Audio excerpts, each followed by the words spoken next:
ان دنوں ریاست بہار میں سیلاب آیا ہوا تھا اور لکھنؤ یونیورسٹی کے طالب علوم نے فیصلہ کیا وہ ایک پروگرام کر کے وہاں کے لیے فنڈ جمع کریں گی۔ آئرین پنتک جو لکھنؤ یونیورسٹی سے ایم اے کر رہی تھی، شو کے ٹکٹ فروخت کرنے پارلیمنٹ پہنچی اور وہاں انہوں نے پہلا دروازہ کھٹکھٹایا۔ وہ لیاقت علی خان نے کھولا۔ لیاقت ٹکٹ خریدنے میں جھجک رہے تھے اور بڑی مشکل سے انہوں نے ایک ٹکٹ خریدا۔ دیپا اگروال بتاتی ہیں، آئرین نے کہا کہ کم از کم 2 ٹکٹ تو خریدے اور شو دیکھنے کے لیے کسی کو اپنے ساتھ لے کر آئے۔ جواب میں لیاقت علی نے کہا کہ میں کسی کو نہیں جانتا جس کو اپنے ساتھ لاؤں۔ اس پر آئرین بولی، میں آپ کے لیے ایک ساتھی کا انتظام کرتی ہوں اور اگر کوئی نہیں ملا تو میں ہی آپ کے ساتھ بیٹھ کر شو دیکھ لوں گی، اور لیاقت ان کی یہ درخواست رد نہیں کر پائے۔ لیاقت علی نے اپنے دوست مصطفیٰ رضا کے ساتھ شو دیکھنے پہنچے، لیکن کافی تاخیر کے ساتھ۔ بعد میں آئرین انڈرپرستھا کالج میں لیکچرار ہو گئی۔ جب انہیں خبر ملی کہ لیاقت علی کو لیجسلیٹو اسمبلی کا سربراہ منتخب کیا گیا ہے تو انہوں نے انہیں خط لکھ کر مبارکباد دی۔ جواب میں لیاقت علی نے لکھا کہ جان کر خوشی ہوئی آپ دلی میں ہیں، جو میرے شہر کرنال کے بالکل نزدیک ہے۔ اس بار جب میں لکھنؤ جاتے ہوئے دلی سے گزروں گا تو کیا آپ میرے ساتھ چائے پینا پسند کریں گی؟ آئرین نے ان کی دعوت قبول کی اور یہیں سے ان کی ملاقاتوں کا سلسلہ شروع ہوا اور 16 اپریل 1933 کو بات شادی تک جا پہنچی۔ لیاقت علی نے ان سے 10 سال بڑے تھے اور پہلے سے شادی شدہ اور ایک بچے کے باپ بھی۔ لیاقت علی کی شادی ان کی کزن جہان آرا سے ہو چکی تھی اور ان کے بیٹے کا نام ولایت علی خان تھا۔ بہرحال ان کی شادی ہوئی اور جامع مسجد کے امام نے ان کا نکاح پڑھایا اور آئرین نے اسلام قبول کیا اور ان کا نام گل رینا رکھا گیا۔ اس میں کوئی شک نہیں، اس وقت لیاقت علی سیاسی افق کے ایک ابھرتے ہوئے ستارے تھے اور محمد علی جناح کے بہت نزدیک بھی۔ دیپا اگروال بتاتی ہیں کہ لیاقت علی کو فوٹوگرافی کا شوق تھا۔ انہوں نے موسیقی سیکھی تھی، پیانو اور طبلہ بجاتے تھے اور گاتے بھی اچھا تھے۔ ان کی پارٹیوں میں نہ صرف غزلوں کا دور چلتا تھا بلکہ انگریزی گانے بھی سننے کو ملتے تھے۔ دونوں میاں بیوی برج کھیلنے کے شوقین تھے۔ 5 فٹ لمبی رینا کو نہ تو زیور کا شوق تھا اور نہ ہی کپڑوں کا۔ انہیں ایک پرفیوم پسند تھا، جوائے، جبکہ لیاقت علی کو امرود بہت پسند تھے اور وہ کہا کرتے تھے کہ اس سے خون صاف ہوتا ہے۔ جانے سے پہلے جناح نے اورنگزیب روڈ والا بنگلہ رام کرشن ڈالمیا کو فروخت کیا تھا، وہیں لیاقت علی نے اپنا بنگلہ پاکستان کو عطیہ کر دیا تھا۔ اسے آج بھی پاکستان ہاؤس کہا جاتا ہے اور وہاں آج بھی انڈیا میں تعینات پاکستان کے سفیر رہتے ہیں۔ دیپ اگروال بتاتے ہیں کہ لیاقت علی نے اپنے گھر کے ایک ایک چیز پاکستان کو دے دی تھی اور وہ صرف ذاتی استعمال کی کچھ چیزیں لے کر پاکستان گئے تھے۔ اس سامان میں ایک سوٹ کیس سگریٹ لائٹروں سے بھرا تھا اور وجہ یہ تھی کہ انہیں سگریٹ لائٹر جمع کرنے کا بہت شوق تھا۔ اگست 1947 میں لیاقت علی، ان کی بیگم رینا لیاقت علی اور 2 بیٹوں اشرف اور اکبر نے دلی کی ویلنگٹن ہائی وے اڈے سے کراچی کے لیے پرواز کی۔ لیاقت علی کا قتل۔ لیاقت علی پاکستان کے پہلے وزیر اعظم بنے اور رینا پہلی خاتون اول۔ لیاقت نے انہیں اپنی کابینہ میں اقلیتوں اور خواتین کے بہبود سے متعلق وزارت دی۔ انہیں ابھی 4 سال ہی گزرے تھے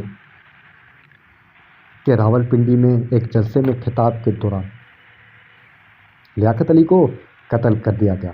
ان کی موت کے بعد بہت سے لوگوں کا خیال تھا کہ رینا اب واپس انڈیا چلی جائیں، لیکن انہوں نے پاکستان میں ہی رہنے کا فیصلہ کیا۔ کتاب دیگ بیگم کے مشترکہ منصب تہمینہ عزیز ایوب بتاتی ہیں کہ ابتدا میں وہ بہت پریشان تھی اور گھبرائی بھی کہ اب میں کیا کروں، کیونکہ لیاقت ان کے لیے کوئی پیسہ یا جائیداد چھوڑ کر نہیں گئے تھے۔ ان کے اکاؤنٹ میں محض 300 روپے تھے اور ان کا بڑا مسئلہ بچوں کی پرورش اور ان کی تعلیم تھی۔ کچھ لوگوں نے ان کی مدد بھی کی۔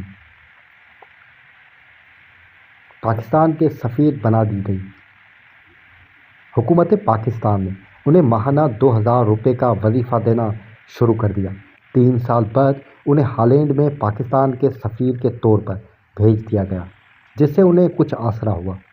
رینا نے 1949 میں ہی آل پاکستان وومن ایسوسی ایشن کی بنیاد رکھ دی تھی اور بیرون ملک ہوتے ہوئے بھی وہ اس تنظیم سے وابستہ رہی۔ ہالینڈ کے بعد انہیں اٹلی میں پاکستان کا سفیر بنا دیا گیا۔ تہمینہ ایوب بتاتی ہیں کہ وہ بہت تعلیم یافتہ تھی اور مختلف موضوعات پر ان کی اچھی گرفت تھی۔ رینا لیاقت علی نے سفارتکاری کے اپنے فرائض بخوبی سر انجام دیے۔ ہالینڈ نے انہیں اپنی سب سے بڑے اعزاز اورینج ایوارڈ سے بھی نوازا۔ اس وقت ہالینڈ کی رانی سے ان کی اچھی دوستی ہوئی اور رانی نے انہیں ایک عالیشان گھر کی پیشکش کرتے ہوئے کہا کہ تم انتہائی سستے دام میں اسے اپنے ایمبیسی کے لیے خرید لو۔ یہ گھر شہر کے درمیان میں اور شاہی محل سے صرف 1 کلومیٹر کی دوری پر ہے۔ وہ بلڈنگ آج بھی پاکستان کے پاس ہے، جہاں ہالینڈ میں پاکستان کا سفارتی عملہ رہتا ہے۔ بیگم رینا سوئٹزرلینڈ کی سفیر بھی بنی اور انڈیا کے سابقہ خارجہ سیکریٹری جگت موہت کی فلیٹ میں ٹھہری، جو اس وقت سوئٹزرلینڈ میں انڈیا کے جونیئر سفیر ہوا کرتے تھے۔ بعد میں جگتا مہتا نے اپنی کتاب negotiating for India resolving problem theory diplomacy میں لکھا کہ وہ ہماری چھوٹی سی فلیٹ میں اپنے 2 بچوں کے ساتھ رہیں، حالانکہ وہاں برطانوی سفیر نے جو پاکستان کے سفیر کی ذمہ داری بھی سنبھالی تھی، انہیں اپنے گھر رہنے کی دعوت دی تھی۔ انہوں نے لکھا کہ آتے ہی وہ بغیر تکلف کے میرے باورچی خانے میں گئی اور تو اور ایک مرتبہ انہوں نے میرے 2 چھوٹے بچوں کو نہلایا بھی تھا۔ ڈپلومیسی کی تاریخ میں انڈیا اور پاکستان کے سفیروں کے درمیان اس طرح کی دوستی کی شاید ہی کوئی مثال ملتی ہو۔ رینا کا ایوب سے ٹکراؤ۔